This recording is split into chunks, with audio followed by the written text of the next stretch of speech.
Sun Tzu and the Art of War. Chapter 1. Laying Plans. Sun Tzu said, "The art of war is of vital importance to the state. It is a matter of life and death, a road either to safety or to ruin. Hence it is a subject of inquiry which can on no account be neglected." The art of war, then, is governed by 5 constant factors to be taken into account in one's deliberations when seeking to determine the conditions obtaining in the field. These are: 1. The moral law. 2. Heaven. 3. Earth. 4. The commander. 5. Method and discipline. The moral law causes the people to be in complete accord with their ruler, so that they will follow him regardless of their lives, undismayed by any danger. Heaven signifies night and day, cold and heat, times and seasons. Earth comprises distances, great and small, danger and security, open ground and narrow passes, the chances of life and death. The commander stands for the virtues of wisdom, sincerity, benevolence, courage, and strictness. By method and discipline are to be understood the marshalling of the army in its proper subdivisions, the graduations of rank among the officers, the maintenance of roads by which supplies may reach the army, and the control of military expenditure. These 5 heads should be familiar to every general. He who knows them will be victorious. He who knows them not will fail. Therefore, in your deliberations, when seeking to determine the military conditions, let them be made the basis of a comparison. In this wise: 1. Which of the 2 sovereigns is imbued with the moral law? 2. Which of the 2 generals has most ability? 3. With whom lie the advantages derived from heaven and earth? 4. On which side is discipline most rigorously enforced? 5. Which army is stronger? 6. On which side are officers and men more highly trained? 7. In which army is there the greater constancy, both in reward and punishment? By means of these 7 considerations, I can forecast victory or defeat. The general that hearkens to my counsel and acts upon it will conquer. Let such a one be retained in command. The general that hearkens not to my counsel, nor acts upon it, will suffer defeat. Let such a one be dismissed. While heeding the profit of my counsel, avail yourselves also of any helpful circumstances over and beyond the ordinary rules. Accordingly, as circumstances are favorable, one should modify one's plans. All warfare is based on deception. Hence, when able to attack, we must seem unable. When using our forces, we must seem inactive. When we are near, we must make the enemy believe we are far away. When far away, we must make him believe we are near. Hold out baits to entice the enemy, feign disorder, and crush him. If he is secure at all points, be prepared for him. If he is in superior strength, evade him. If your opponent is of choleric temper, seek to irritate him. Pretend to be weak, that he may grow arrogant. If he is taking his ease, give him no rest. If his forces are united, separate them. Attack him when he is unprepared. Appear where you are not expected. These military devices leading to victory must not be divulged beforehand. Now, the general who wins a battle makes many calculations in his temple ere the battle is fought. The general who loses a battle makes but few calculations beforehand. Thus do many calculations lead to victory and few calculations to defeat. How much more no calculation at all? It is by attention to this point that I can foresee who is likely to win or lose. Chapter 2. Waging War. Sun Tzu said, In the operations of war, where there are in the field 1,000 swift chariots, as many heavy chariots, and 100,000 mail-clad soldiers, with provisions enough to carry them 1,000 li. The expenditure at home and at the front, including entertainment of guests, small items such as glue and paint, and some spent on chariots and armour, will reach the total of 1,000 ounces of silver per day. Such is the cost of raising an army of 100,000 men. When you engage in actual fighting, if victory is long in coming, then men's weapons will grow dull, and their ardour will be damped. If you lay siege to a town, you will exhaust your strength. Again, if the campaign is protracted, the resources of the state will not be equal to the strain. Now, when your weapons are dulled, your ardour damped, your strength exhausted, and your treasure spent, other chieftains will spring up to take advantage of your extremity. Then no man, however wise, will be able to avert the consequences that must ensue. Thus, though we have heard of stupid haste in war, cleverness has never been seen associated with long delays. There is no instance of a country having benefited from prolonged war. It is only one who is thoroughly acquainted with the evils of war that can thoroughly understand the profitable way of carrying it on. The skilful soldier does not raise a second levy, neither are his supply wagons loaded more than twice. Bring war material with you from home, but forage on the enemy. Thus the army will have food enough for its needs. Poverty of the state exchequer causes an army to be maintained by contributions from a distance. Contributing to maintain an army at a distance causes the people to be impoverished. On the other hand, the proximity of an army causes prices to go up, and high prices cause the people's substance to be drained away. When their substance is drained away, the peasantry will be afflicted by heavy exactions. With this loss of substance and exhaustion of strength, the homes of the people will be stripped bare, and 3/10 of their income will be dissipated, while government expenses for broken chariots, worn-out horses, breastplates and helmets, bows and arrows, spears and shields, protective mantles, draft oxen and heavy wagons will amount to 4/10 of its total revenue. Hence a wise general makes a point of foraging on the enemy. 1 cartload of the enemy's provisions is equivalent to 20 of one's own, and likewise a single pickle from his provender is equal to 20 from one's own store. Now, in order to kill the enemy, our men must be roused to anger. That there may be advantage from defeating the enemy, they must have their rewards. Therefore, in chariot fighting, when 10 or more chariots have been taken, those should be rewarded who took the first. Our own flags should be substituted for those of the enemy, and the chariots mingled and used in conjunction with our own. The captured soldiers should be kindly treated and kept.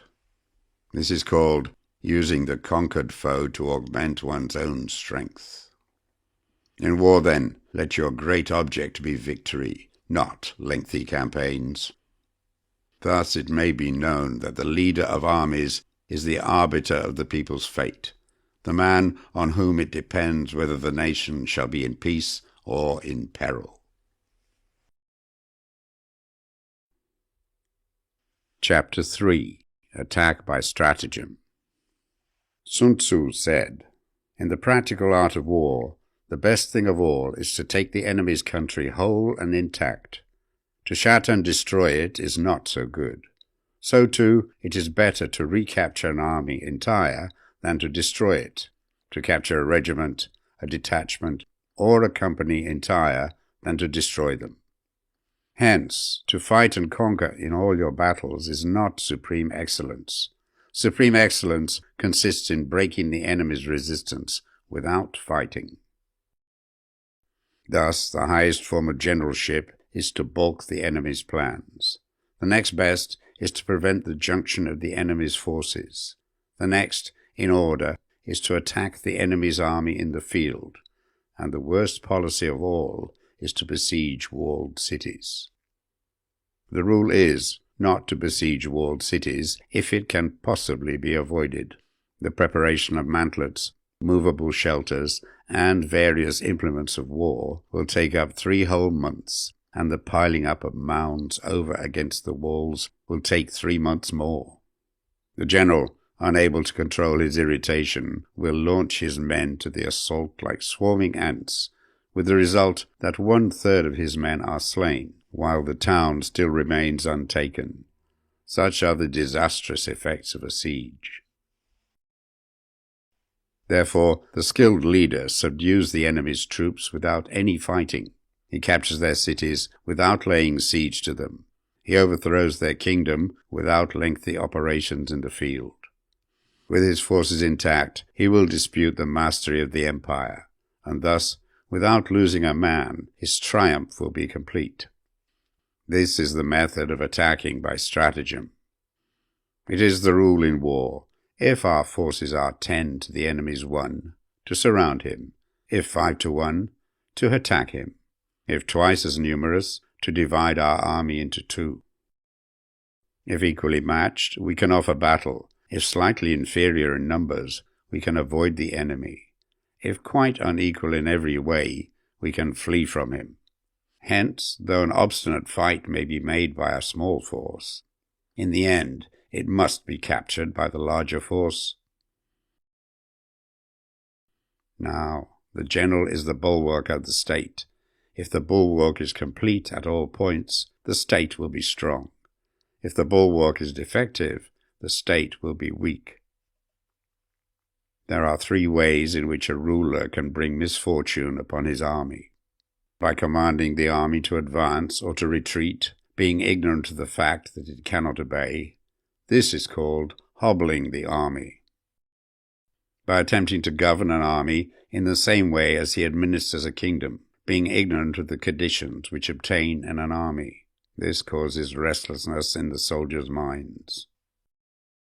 By employing the officers of his army without discrimination, through ignorance of the military principle of adaptation to circumstances. This shakes the confidence of the soldiers. But when the army is restless and distrustful, trouble is sure to come from the other feudal princes. This is simply bringing anarchy into the army and flinging victory away. Thus we may know that there are 5 essentials for victory. 1. He will win who knows when to fight and when not to fight. 2. He will win who knows how to handle both superior and inferior forces. 3. He will win whose army is animated by the same spirit throughout all its ranks. 4. He will win who, prepared himself, waits to take the enemy unprepared. 5. He will win who has military capacity and is not interfered with by the sovereign. Hence the saying, if you know the enemy and know yourself, you need not fear the result of 100 battles. If you know yourself, but not the enemy, for every victory gained, you will also suffer a defeat. If you know neither the enemy nor yourself, you will succumb in every battle. Chapter 4. Tactical Dispositions. Sun Tzu said, "The good fighters of old first put themselves beyond the possibility of defeat, and then waited for an opportunity of defeating the enemy." To secure ourselves against defeat lies in our own hands, but the opportunity of defeating the enemy is provided by the enemy himself. Thus, the good fighter is able to secure himself against defeat, but cannot make certain of defeating the enemy. Hence the saying, one may know how to conquer without being able to do it. Security against defeat implies defensive tactics. Ability to defeat the enemy means taking the offensive.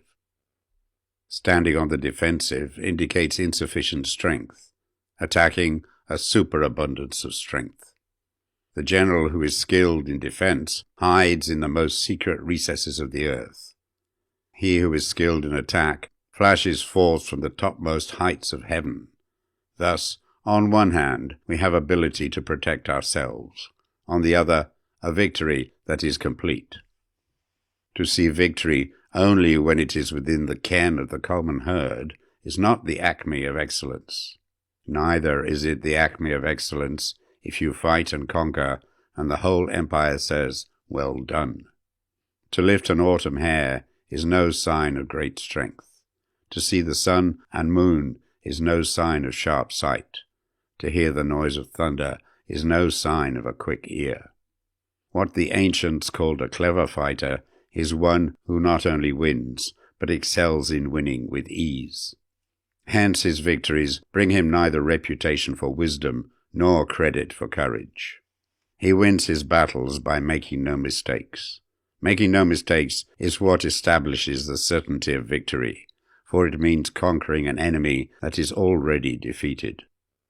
Hence the skillful fighter puts himself into a position which makes defeat impossible, and does not miss the moment for defeating the enemy.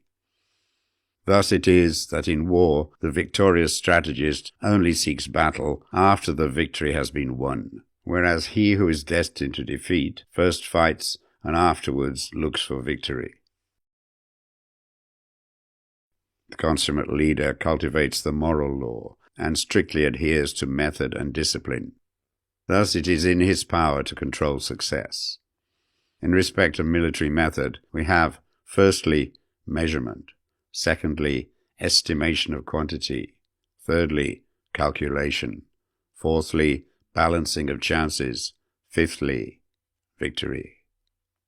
Measurement owes its existence to earth, estimation of quantity to measurement, calculation to estimation of quantity, balancing of chances to calculation, and victory to balancing of chances. A victorious army, opposed to a routed one, is as a pound's weight placed in a scale against a single grain. The onrush of a conquering force is like the bursting of pent-up waters into a chasm 1,000 fathoms deep. Chapter 5. Energy. Sun Tzu said, "The control of a large force is the same principle as the control of a few men. It is merely a question of dividing up their numbers." Fighting with a large army under your command is nowise different from fighting with a small one. It is merely a question of instituting signs and signals.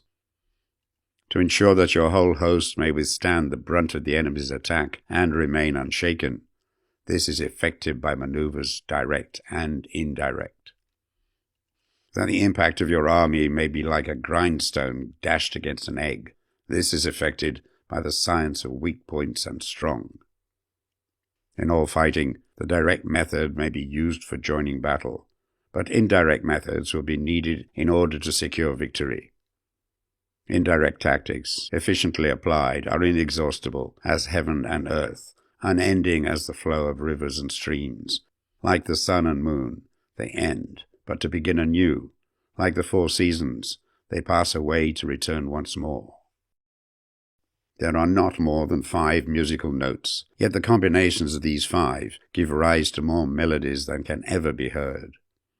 There are not more than 5 primary colors, blue, yellow, red, white, black, yet in combination they produce more hues than can ever be seen. There are not more than 5 cardinal tastes, sour, acrid, salt, sweet, bitter, yet combinations of them yield more flavors than can ever be tasted. In battles, there are not more than 2 methods of attack, the direct and the indirect, yet these 2 in combination give rise to an endless series of maneuvers. The direct and the indirect lead on to each other in turn. It is like moving in a circle. You never come to an end. Who can exhaust the possibilities of their combination? The onset of troops is like the rush of a torrent which will even roll stones along in its course. The quality of decision is like the well-timed swoop of a falcon which enables it to strike and destroy its victim. Therefore the good fighter will be terrible in his onset and prompt in his decision. Energy may be likened to the bending of a crossbow. decision to the releasing of a trigger. Amid the turmoil and tumult of battle, there may be seeming disorder, and yet no real disorder at all. Amid confusion and chaos, your array may be without head or tail, yet it will be proof against defeat. Simulated disorder postulates perfect discipline. Simulated fear postulates courage. Simulated weakness postulates strength. Hiding order between the cloak of disorder is simply a question of subdivision. Concealing courage under a show of timidity presupposes a fund of latent energy. Masking strength with weakness is to be effected by tactical dispositions. Thus, one who is skillful at keeping the enemy on the move maintains deceitful appearances, according to which the enemy will act. He sacrifices something that the enemy may snatch at. By holding out baits, he keeps him on the march. Then, with a body of picked men, he lies in wait for him. The clever combatant looks to the effect of combined energy and does not require too much from individuals. Hence his ability to pick out the right men and utilize combined energy. When he utilizes combined energy, his fighting men become, as it were, like unto rolling logs or stones. For it is in the nature of a log or a stone to remain motionless on level ground, and to move when on a slope. If four-cornered, to come to a standstill, but if round-shaped, to go rolling down. Thus the energy developed by good fighting men is as the momentum of a round stone rolled down a mountain thousands of feet in height. So much on the subject of energy. Chapter 6. Weak Points and Strong. Sun Tzu said, "Whoever is first in the field and awaits the coming of the enemy will be fresh for the fight. Whoever is second in the field and has to hasten to battle will arrive exhausted." Therefore the clever combatant imposes his will on the enemy, but does not allow the enemy's will to be imposed on him. By holding out advantages to him, he can cause the enemy to approach of his own accord. Or, by inflicting damage, he can make it impossible for the enemy to draw near. If the enemy is taking his ease, he can harass him. If well supplied with food, he can starve him out. If quietly encamped, he can force him to move. Appear at points which the enemy must hasten to defend. March swiftly to places where you are not expected. An army may march great distances without distress if it marches through country where the enemy is not. You can be sure of succeeding in your attacks if you only attack places which are undefended. You can ensure the safety of your defense if you only hold positions that cannot be attacked. Hence, that general is skillful in attack whose opponent does not know what to defend. And he is skillful in defense whose opponent does not know what to attack. O divine art of subtlety and secrecy, through you we learn to be invisible, through you inaudible, and hence we can hold the enemy's fate in our hands. You may advance and be absolutely irresistible if you make for the enemy's weak points. You may retire and be safe from pursuit if your movements are more rapid than those of the enemy. If we wish to fight, the enemy can be forced to an engagement even though he be sheltered behind a high rampart and a deep ditch. All we need to do is attack some other place that he will be obliged to relieve. If we do not wish to fight, we can prevent the enemy from engaging us even though the lines of our encampment be merely traced out on the ground. All we need to do is to throw something odd and unaccountable in his way. By discovering the enemy's dispositions and remaining invisible ourselves, we can keep our forces concentrated while the enemy's must be divided. We can form a single united body while the enemy must split up into fractions. Hence, there will be a whole pitted against separate parts of a whole, which means that we shall be many to the enemy's few. And if we are able thus to attack an inferior force with a superior one, our opponents will be in dire straits. The spot where we intend to fight must not be made known, for then the enemy will have to prepare against a possible attack at several different points, and his forces being thus distributed in many directions, the numbers we shall have to face at any given point will be proportionately few. For should the enemy strengthen his van, he will weaken his rear. Should he strengthen his rear, he will weaken his van. Should he strengthen his left, he will weaken his right. Should he strengthen his right, he will weaken his left. If he sends reinforcements everywhere, he will everywhere be weak. Numerical weakness comes from having to prepare against possible attacks. Numerical strength from compelling our adversary to make these preparations against us. Knowing the place and the time of the coming battle, we may concentrate from the greatest distances in order to fight. But if neither time nor place be known, then the left wing will be impotent to succor the right equally impotent to succor the left, the van unable to relieve the rear, or the rear to support the van. How much more so if the furthest portions of the army are anything under 100 li apart, and even the nearest are separated by several li. Though according to my estimate the soldiers of Wei exceeded our own in number, that shall advantage them nothing in the matter of victory. I say then that victory can be achieved. Though the enemy be stronger in numbers, we may prevent him from fighting. Scheme so as to discover his plans and the likelihood of their success. Rouse him and learn the principle of his activity or inactivity. Force him to reveal himself so as to find out his vulnerable spots. Carefully compare the opposing army with your own, so that you may know where strength is superabundant and where it is deficient. In making tactical dispositions, the highest pitch you can attain is to conceal them. Conceal your dispositions, and you will be safe from the prying of the subtlest spies, from the machinations of the wisest brains. How victory may be produced for them out of the enemy's own tactics, that is what the multitude cannot comprehend. All men can see the tactics whereby I conquer, but what none can see is the strategy out of which victory is evolved. Do not repeat the tactics which have gained you one victory, but let your methods be regulated by the infinite variety of circumstances. Military tactics are like unto water, for water in its natural course runs away from high places and hastens downwards. So in war, the way is to avoid what is strong and to strike at what is weak. Water shapes its course according to the nature of the ground over which it flows. The soldier works out his victory in relation to the foe whom he is facing. Therefore, just as water retains no constant shape, so in warfare there are no constant conditions. He who can modify his tactics in relation to his opponent and thereby succeed in winning may be called a heaven-born captain. The 5 elements, water, fire, wood, metal, earth, are not always equally predominant. The 4 seasons make way for each other in turn. There are short days and long. The moon has its periods of waning and waxing. Chapter 7. Maneuvering. Sun Tzu said, "In war, the general receives his commands from the sovereign. Having collected an army and concentrated his forces, he must blend and harmonize the different elements thereof before pitching his camp.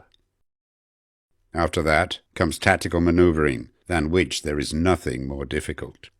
The difficulty of tactical maneuvering consists in turning the devious into the direct, and misfortune into gain. Thus, to take a long and circuitous route after enticing the enemy out of the way, and those starting after him to contrive to reach the goal before him, shows knowledge of the artifice of deviation. Maneuvering with an army is advantageous, with an undisciplined multitude most dangerous. If you set a fully equipped army in march in order to snatch an advantage, the chances are that you will be too late. On the other hand, to detach a flying column for the purpose involves the sacrifice of its baggage and stores. Thus, if you order your men to roll up their buff coats and make forced marches without halting day or night, covering double the usual distance at a stretch, doing 100 li in order to wrest an advantage, the leaders of all your 3 divisions will fall into the hands of the enemy. The stronger men will be in front, the jaded ones will fall behind, and on this plan only 1/10 of your army will reach its destination. If you march 50 li in order to outmaneuver the enemy, you will lose the leader of your first division, and only half your force will reach the goal. If you march 30 li with the same object, 2/3 of your army will arrive. We may take it, then, that an army without its baggage train is lost. Without provisions, it is lost. Without bases of supply, it is lost. We cannot enter into alliance until we are acquainted with the designs of our neighbours. We are not fit to lead an army on the march unless we are familiar with the face of the country, its mountains and forests, its pitfalls and precipices, its marshes and swamps. We shall be unable to turn natural advantage to account unless we make use of local guides. In war, practice dissimulation, and you will succeed. Whether to concentrate or to divide your troops must be decided by circumstances. Let your rapidity be that of the wind, your compactness that of the forest.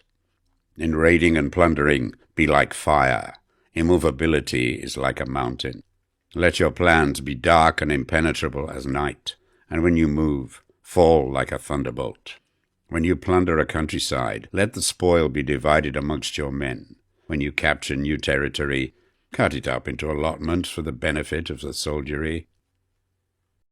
Ponder and deliberate before you make a move. He will conquer who has learned the artifice of deviation. Such is the art of maneuvering. The Book of Army Management says, on the field of battle, the spoken word does not carry far enough. Hence the institution of gongs and drums. Nor can ordinary objects be seen clearly enough.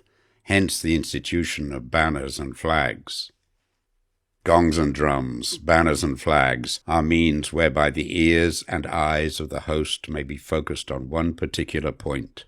The host, thus forming a single united body, it is impossible either for the brave to advance alone, or for the cowardly to retreat alone. This is the art of handling large masses of men. In night fighting, then, make much use of signal fires and drums, and in fighting by day of flags and banners, as a means of influencing the ears and eyes of your army. The whole army may be robbed of its spirit. A commander-in-chief may be robbed of his presence of mind. Now, a soldier's spirit is keenest in the morning. By noonday it has begun to flag, and in the evening his mind is bent only on returning to camp. A clever general, therefore, avoids an army when the spirit is keen, but attacks it when it is sluggish and inclined to return. This is the art of studying moods. Disciplined and calm, to await the appearance of disorder and hubbub amongst the enemy. This is the art of retaining self-possession. To be near the goal while the enemy is still far from it. To wait at ease while the enemy is toiling and struggling. To be well fed while the enemy is famished. This is the art of husbanding one's strength. To refrain from intercepting an enemy whose banners are in perfect order. To refrain from attacking an army drawn up in calm and confident array. This is the art of studying circumstances. It is a military axiom not to advance uphill against the enemy, nor to oppose him when he comes downhill. Do not pursue an enemy who simulates flight. Do not attack soldiers whose temper is keen. Do not swallow bait offered by the enemy. Do not interfere with an army that is returning home. When you surround an army, leave an outlet free. Do not press a desperate foe too hard. Such is the art of warfare.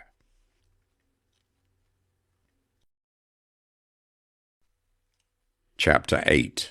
Variation in Tactics.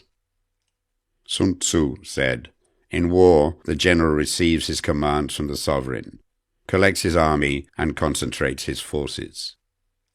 When in difficult country, do not encamp. In country where high roads intersect, join hands with your allies. Do not linger in dangerously isolated positions. In hemmed-in situations, you must resort to stratagem.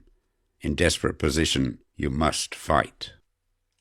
There are roads which must not be followed, armies which must not be attacked, towns which must be besieged, positions which must not be contested, commands of the sovereign which must not be obeyed.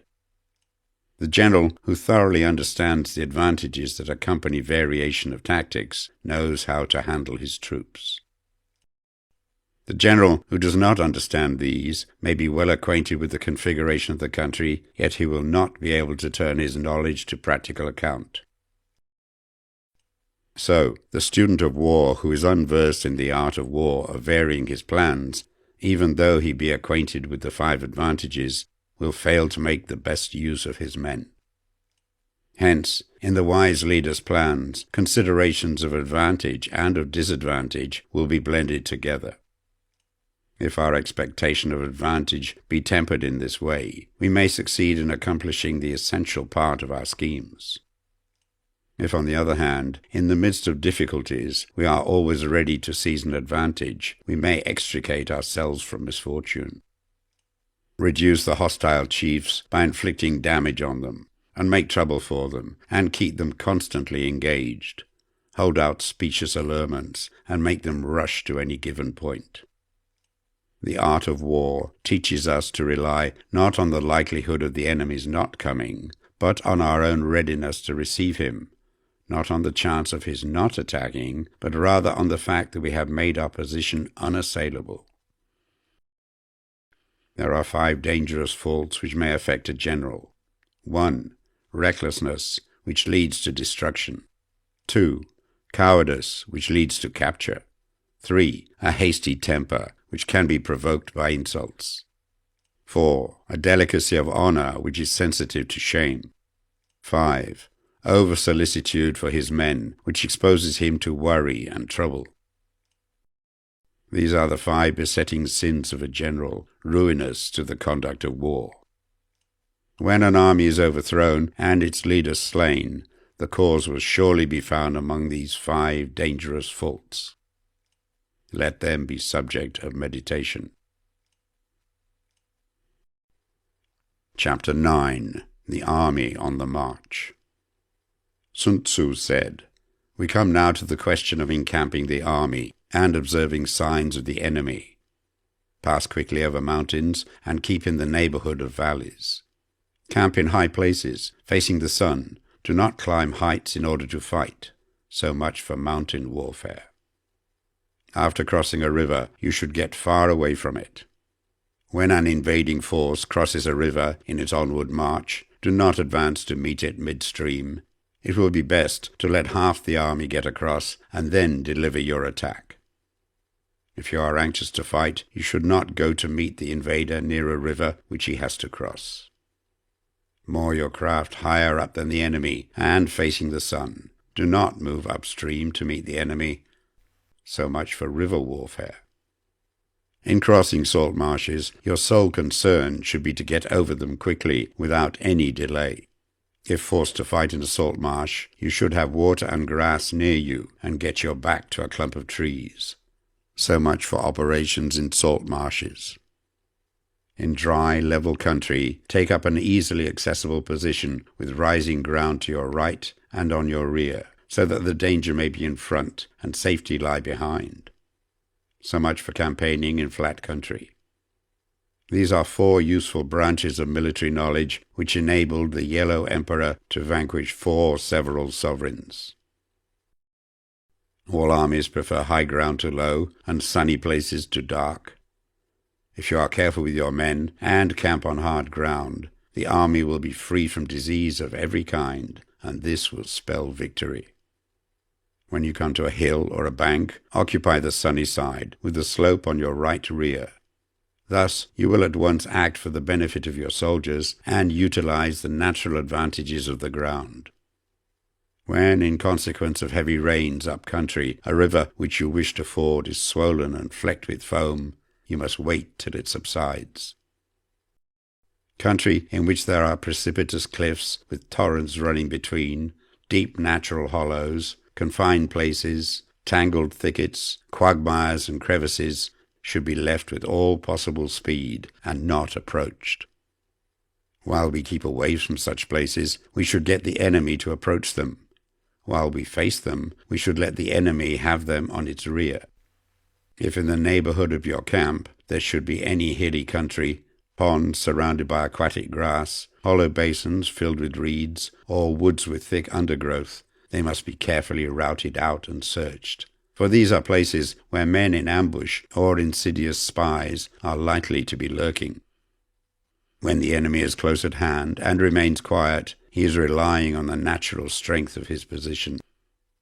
When he keeps aloof and tries to provoke a battle, he is anxious for the other side to advance. If his place of encampment is easy of access, he is tendering a bait. Movement amongst the trees of a forest shows that the enemy is advancing. The appearance of a number of screens in the midst of thick grass means that the enemy wants to make us suspicious. The rising of birds in their flight is the sign of an ambuscade. Startled beasts indicate that a sudden attack is coming. When there is dust rising in a high column, it is the sign of chariots advancing. When the dust is low, but spread over a wide area, it betokens the approach of infantry. When it branches out in different directions, it shows that parties have been sent to collect firewood. A few clouds of dust moving to and fro signify that the army is encamping. Humble words and increased preparations are signs that the enemy is about to advance. Violent language and driving forward as if to attack are signs that he will retreat.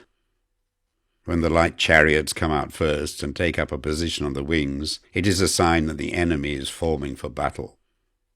Peace proposals, unaccompanied by a sworn covenant, indicate a plot.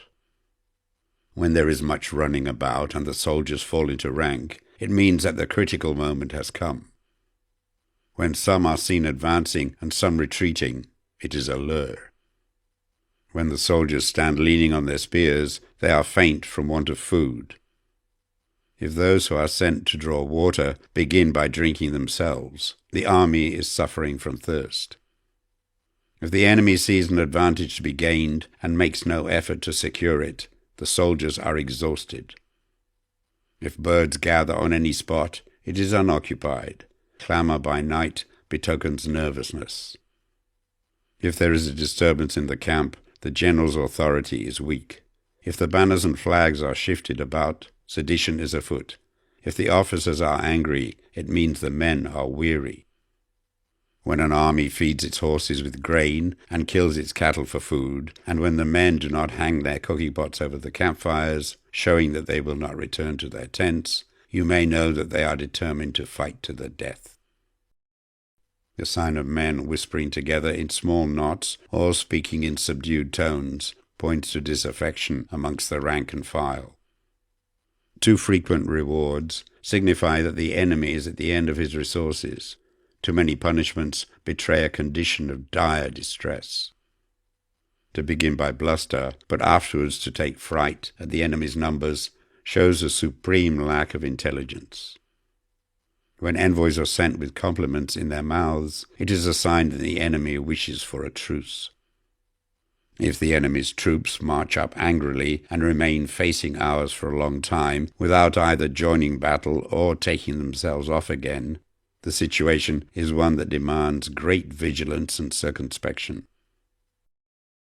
If our troops are no more in numbers than the enemy, that is amply sufficient. It only means that no direct attack can be made. What we can do is simply to concentrate all our available strength, keep a close watch on the enemy, and obtain reinforcements. He who exercises no forethought but makes light of his opponents is sure to be captured by them. If soldiers are punished before they have grown attached to you, they will not prove submissive, and, unless submissive, then will be practically useless. If, when soldiers have become attached to you, punishments are not enforced, they will still be useless. Therefore, soldiers must be treated in the first instance with humanity, but kept under control by means of iron discipline. This is a certain road to victory. If in training soldiers commands are habitually enforced, the army will be well disciplined. If not, its discipline will be bad.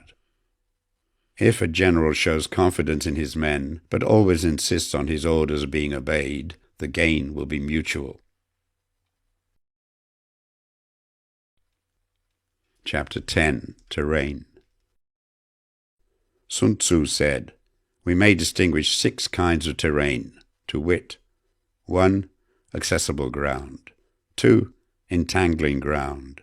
3. Temporizing ground. 4. Narrow passes.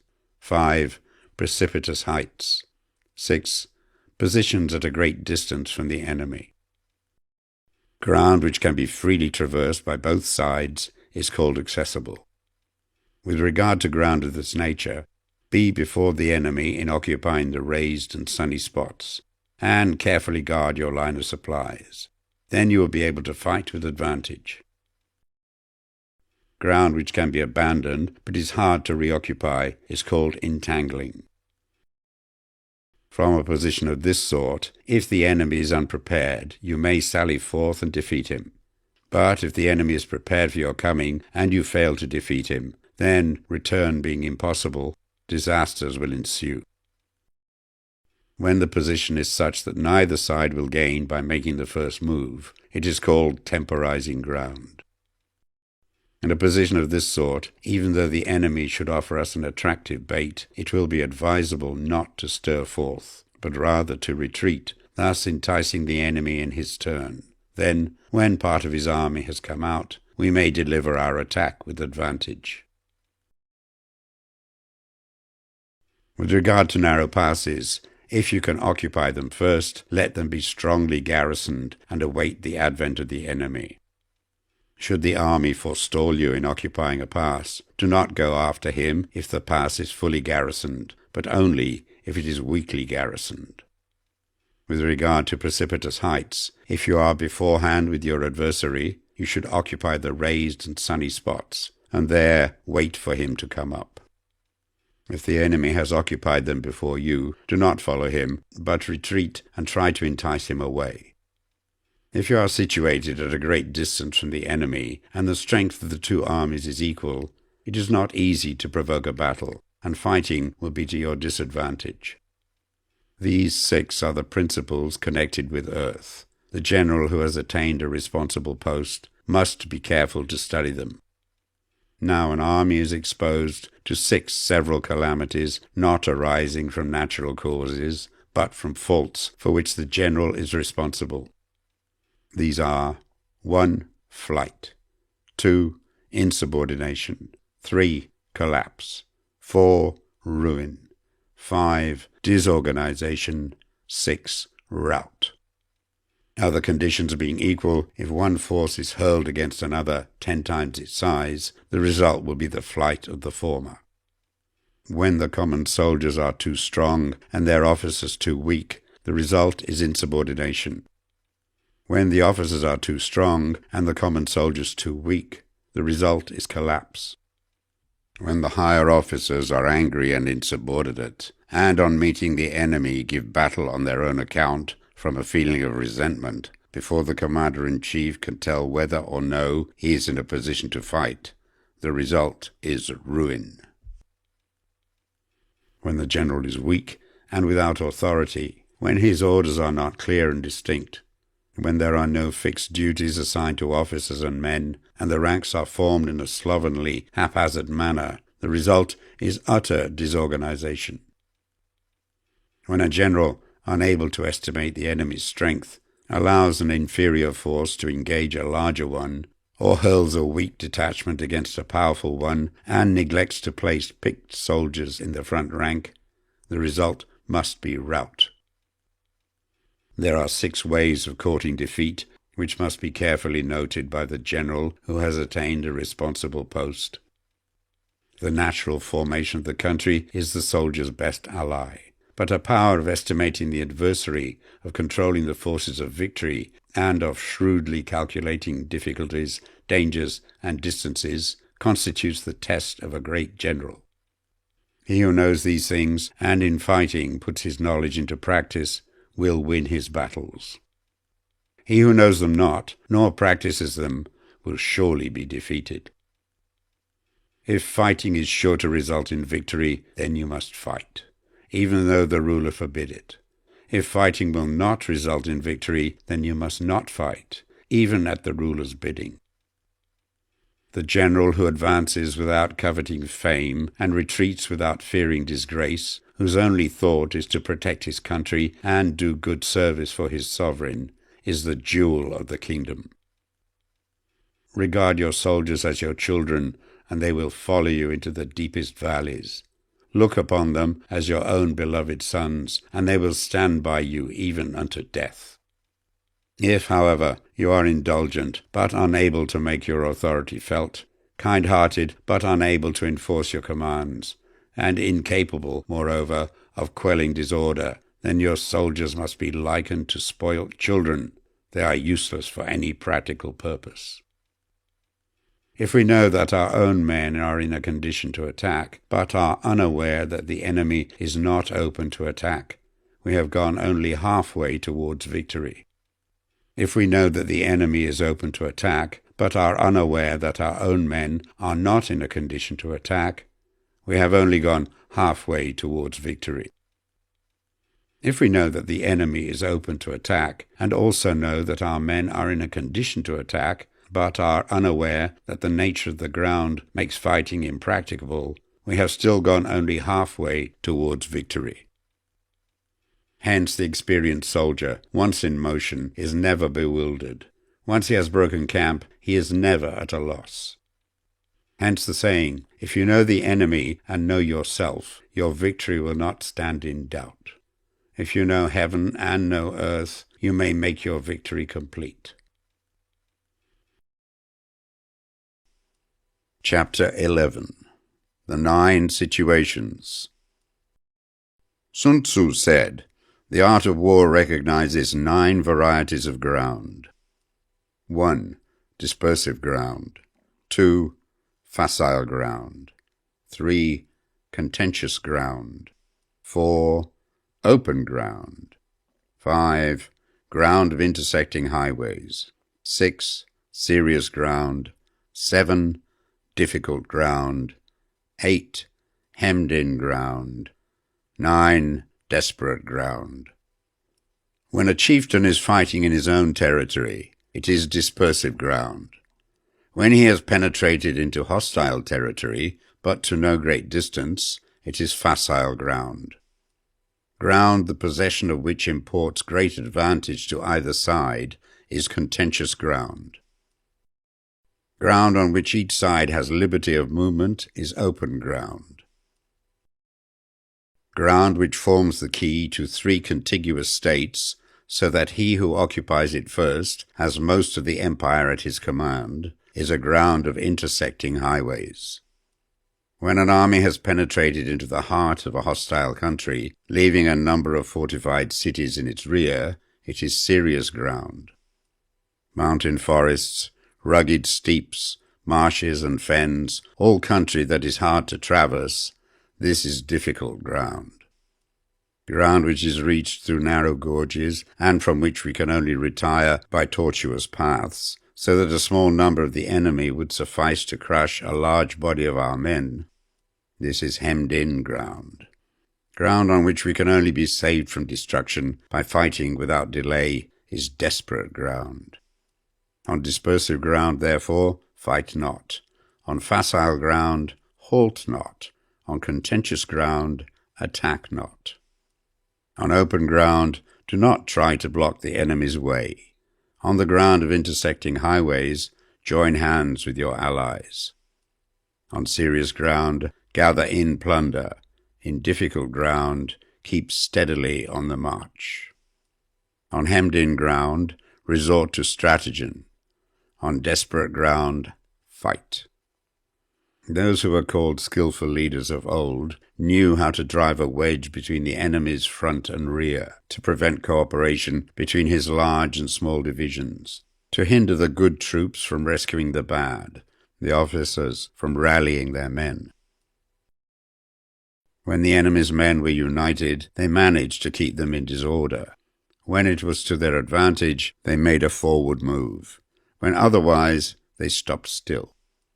If asked how to cope with a great host of the enemy in orderly array and on the point of marching to the attack, I should say, begin by seizing something which your opponent holds dear. Then he will be amenable to your will. Rapidity is the essence of war. Take advantage of the enemy's unreadiness. Make your way by unexpected routes, and attack unguarded spots. The following are the principles to be observed by an invading force. The further you penetrate into a country, the greater will be the solidarity of your troops, and thus the defenders will not prevail against you. Make forays in fertile country in order to supply your army with food. Carefully study the well-being of your men and do not overtax them. Concentrate your energy and hoard your strength. Keep your army continually on the move and devise unfathomable plans. Throw your soldiers into positions whence there is no escape, and they will prefer death to flight. If they will face death, there is nothing they may not achieve. Officers and men alike will put forward their uttermost strength. Soldiers, when in desperate straits, lose the sense of fear. If there is no place of refuge, they will stand firm. If they are in hostile country, they will show a stubborn front. If there is no help for it, they will fight hard. Thus, without waiting to be marshalled, the soldiers will be constantly on the qui-vive, without waiting to be asked. They will do your will without restrictions. They will be faithful without giving orders. They can be trusted. Prohibit the taking of omens, and do away with superstitious doubts. Then, until death itself comes, no calamity need be feared. If our soldiers are not overburdened with money, it is not because they have a distaste for riches. If their lives are not unduly long, it is not because they are disinclined to longevity. On the day they are ordered out to battle, your soldiers may weep, those sitting up bedewing their garments, and those lying down letting the tears run down their cheeks. But let them once be brought to bay, and they will display the courage of a Chu or a Kui. The skilful tactician may be likened to the shuaijian. Now the shuaijian is a snake that is found in the Jiong Mountains. Strike at its head, and you will be attacked by its tail. Strike at its tail, and you will be attacked by its head. Strike at its middle, and you will be attacked by the head and tail, both. Asked if an army can be made to imitate the shuaijian, I should answer yes. For the men of Wu and the men of Yue are enemies, yet if they are crossing a river in the same boat and are caught by a storm, they will come to each other's assistance, just as the left hand helps the right. Hence it is not enough to put one's trust in the tethering of horses and the burying of chariot wheels in the ground. The principle on which to manage an army is to set up one standard of courage which all must reach. How to make the best of both strong and weak, that is a question involving the proper use of ground.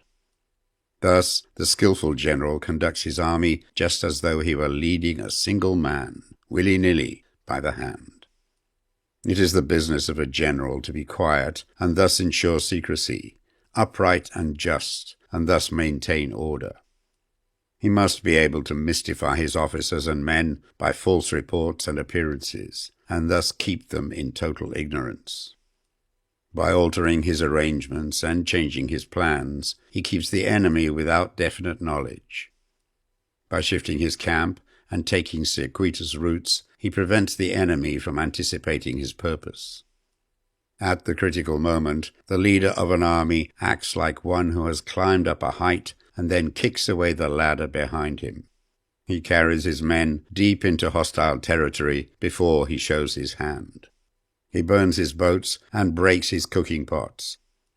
Like a shepherd driving a flock of sheep, he drives his men this way and that, and nothing knows whither he is going. To muster his host and bring it into danger, this may be termed the business of the general. The different measures suited to the 9 varieties of ground, the expediency of aggressive or defensive tactics, and the fundamental laws of human nature.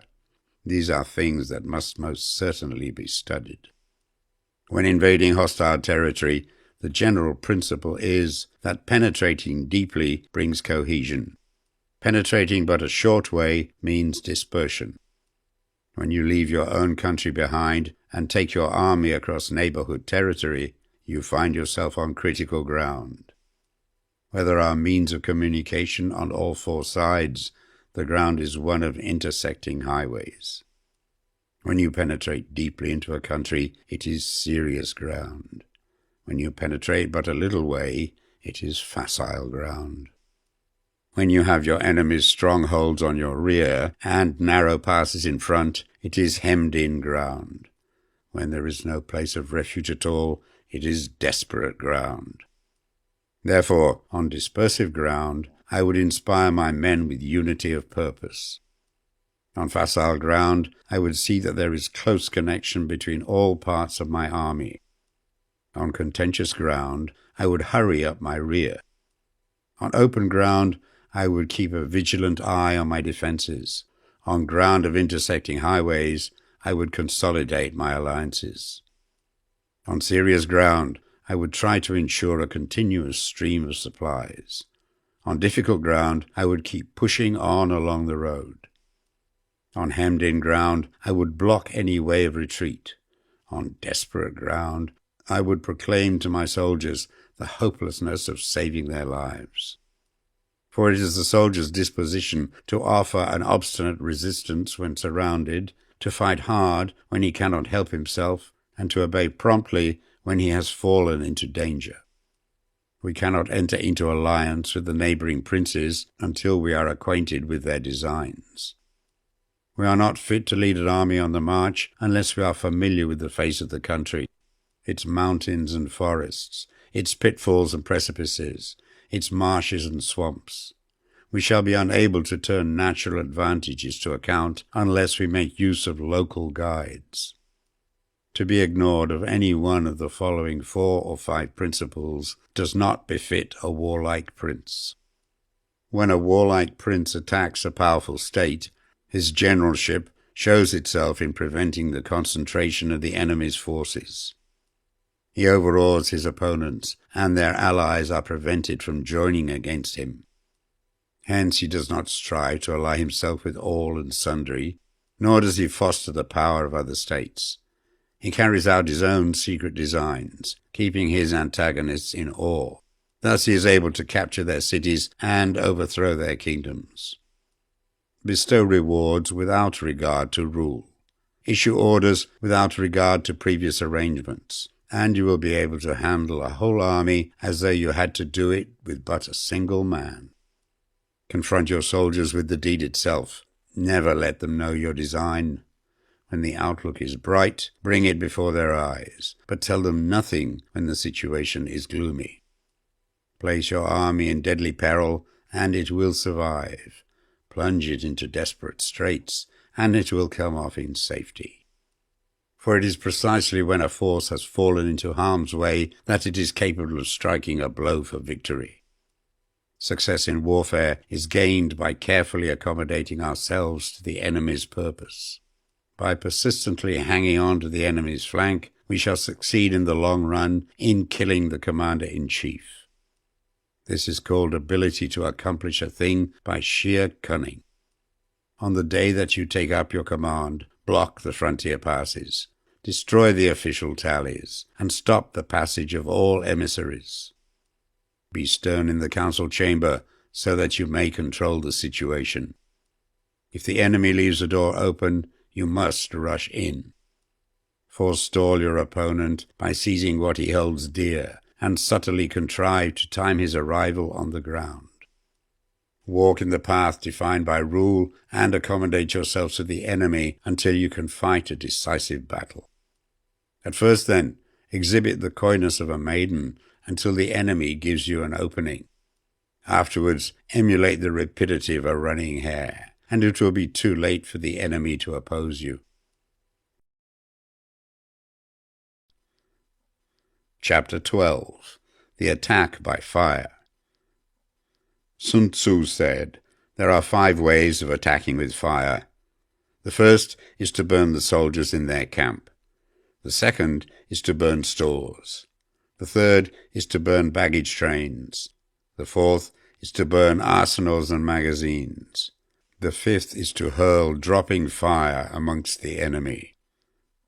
In order to carry out an attack, we must have means available. The material for raising fire should always be kept in readiness. There is a proper season for making attacks with fire, and special days for starting a conflagration. The proper season is when the weather is very dry. The special days are those when the moon is in the constellations of the sieve, the wall, the wing, or the crossbar, for these four are all days of rising wind. In attacking with fire, one should be prepared to meet 5 possible developments.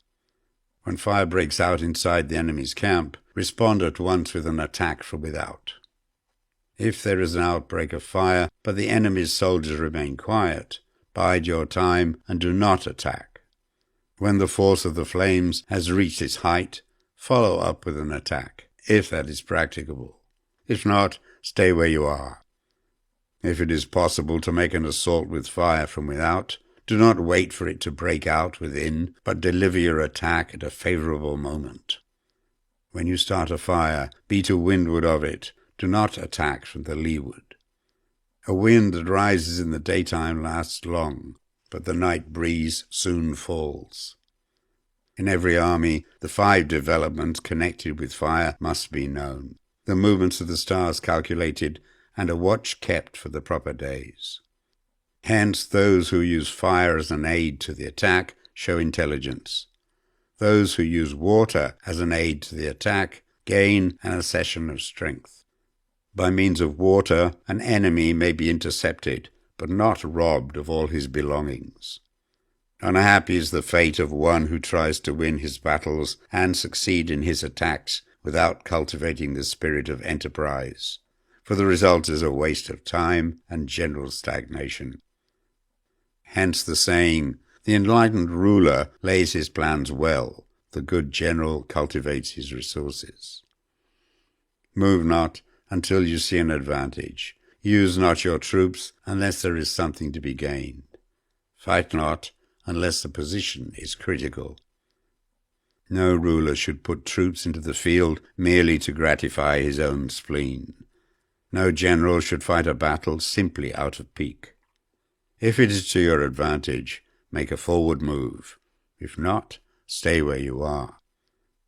Anger may in time change to gladness. Vexation may be succeeded by content. But a kingdom that has once been destroyed can never come back again into being, nor can the dead ever be brought back to life. Hence the enlightened ruler is heedful, and the good general full of caution. This is the way to keep a country at peace and an army intact. Chapter 13. The Use of Spies. Sun Tzu said, "Raising a host of 100,000 men and marching them great distances entails heavy loss on the people and a drain on the resources of the state.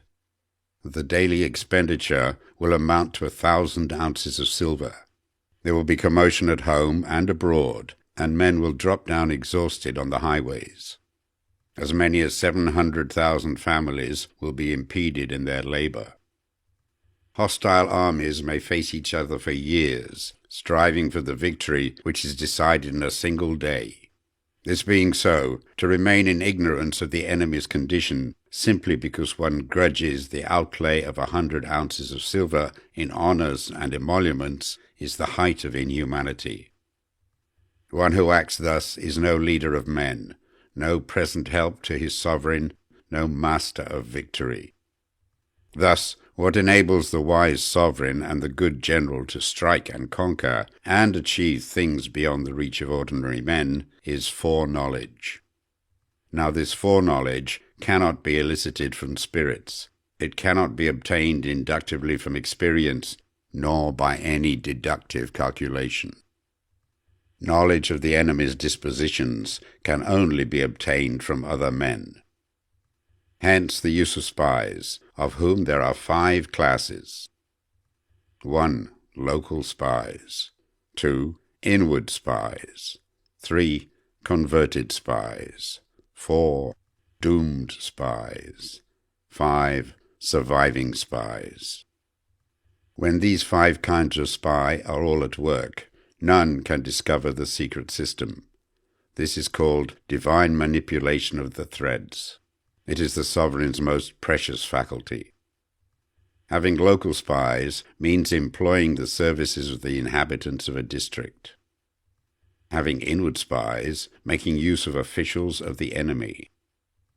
Having converted spies, getting hold of the enemy's spies and using them for our own purposes. Having doomed spies, doing certain things openly for purposes of deception and allowing our spies to know of them and report them to the enemy.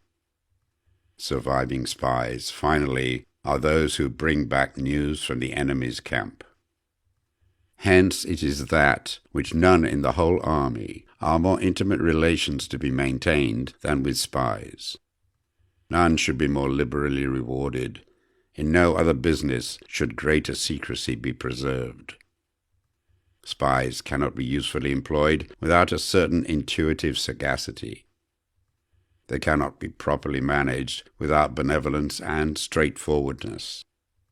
Without subtle ingenuity of mind, one cannot make certain of the truth of their reports. Be subtle, and use your spies for every kind of business. If a secret piece of news is divulged by a spy before the time is ripe, he must be put to death, together with the man to whom the secret was told. Whether the object be to crush an army, to storm a city, or to assassinate an individual, it is always necessary to begin by finding out the names of the attendants, the aides-de-camp, and doorkeepers, and sentries of the general in command. Our spies must be commissioned to ascertain these. The enemy's spies, who have come to spy on us, must be sought out, tempted with bribes, led away, and comfortably housed. Thus they will become converted spies and available for our service. It is through the information brought by the converted spy that we are able to acquire and employ local and inward spies. It is owing to his information again that we can cause the doomed spy to carry false tidings to the enemy. Lastly, it is by his information that the surviving spy can be used on appointed occasions. The end and aim of spying in all its 5 varieties is knowledge of the enemy, and this knowledge can only be derived in the first instance from the converted spy. Hence it is essential that the converted spy be treated with the utmost liberality. Of old, the rise of the Yin dynasty was due to Ai Qi, who had served under the Hsia. Likewise, the rise of the Zhou dynasty was due to Liu Ya, who had served under the Yin. Hence, it is only the enlightened ruler and the wise general who will use the highest intelligence of the army for purposes of spying, and thereby they achieve great results. Spies are a most important element in warfare, because on them depends an army's ability to move.